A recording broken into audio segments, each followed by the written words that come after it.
If a lion ever fought a gorilla, it would end brutally. A male lion weighs up to 190 kilograms. A silverback gorilla, around 200 kilograms of pure muscle. The gorilla can lift over 800 kilograms, but the lion has a 650 psi bone-crushing bite.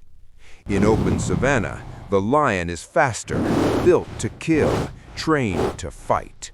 But in dense jungle, the gorilla's raw strength and arm reach become deadly. If the lion gets the neck first, it's over. If the gorilla grabs the lion, bones could snap. In open land, the lion likely wins.